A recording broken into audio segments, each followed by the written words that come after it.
I've only ever dealt with my story and my situation. I've spoken to lots of people who have been in combat situations. I've spoken to people who have been blown up by IEDs.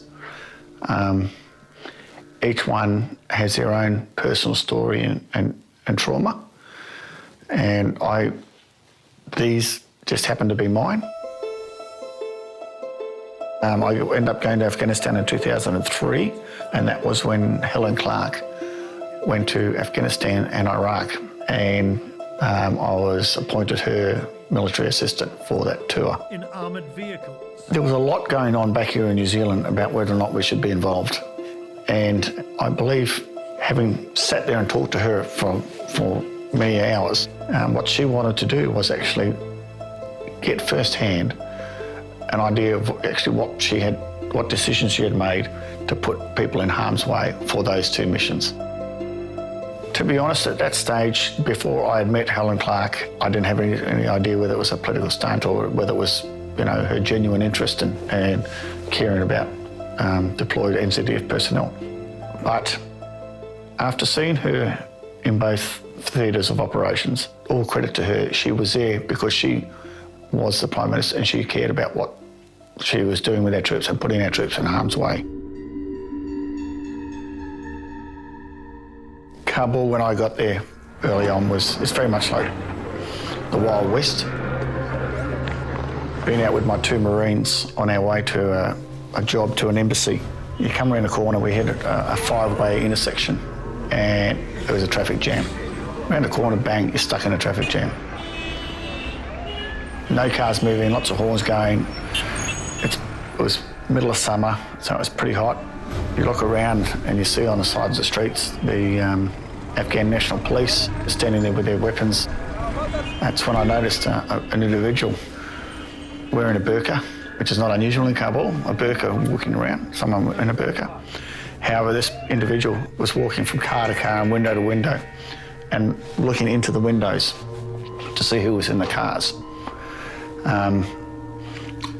It gained our attention pretty quickly. At that stage, there'd been a number of suicide attempts or successful attempts.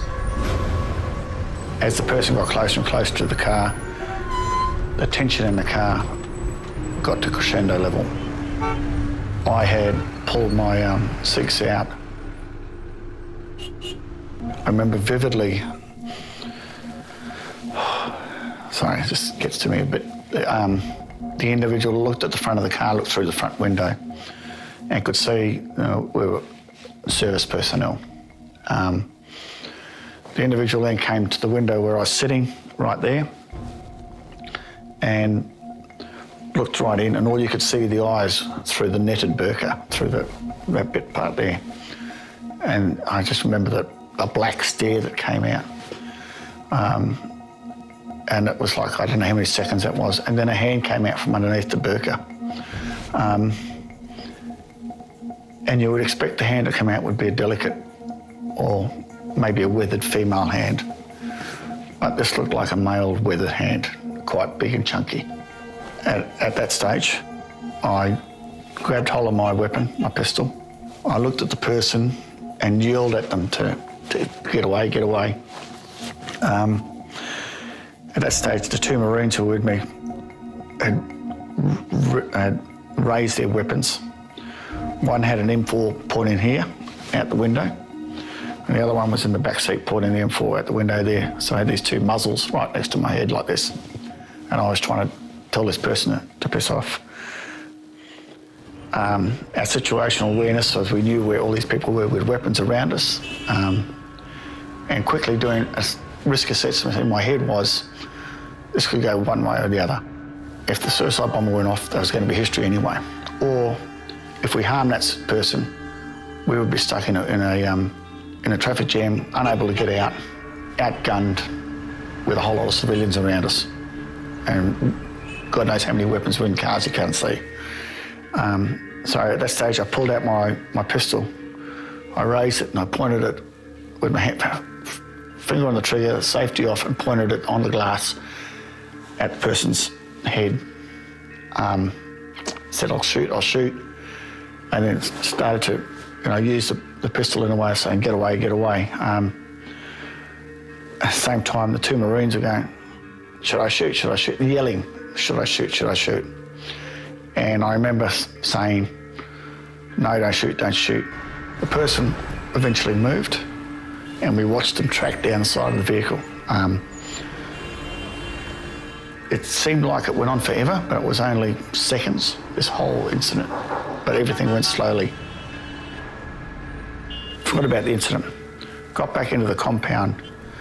We had a quick debrief, spoke about what we'd done, and then I remember we were standing there having a cigarette and a can of Coke and laughing about it.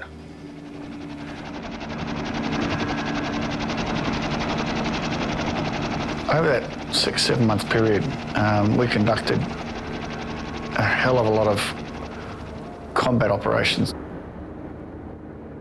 ranging from high-value targets through to warlords and drugs, etc.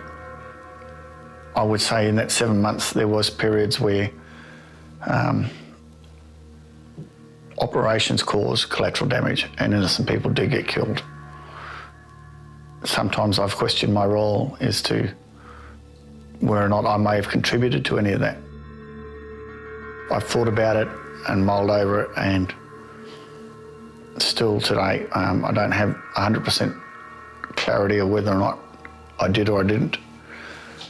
But it's that perception and that guilt that you might have that sticks with you.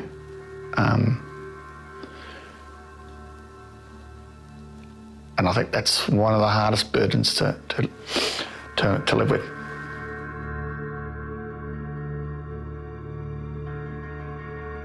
It was when I got back, I was named in the 2005 New Year's Honours list and awarded a Member of New Zealand Order of Merit.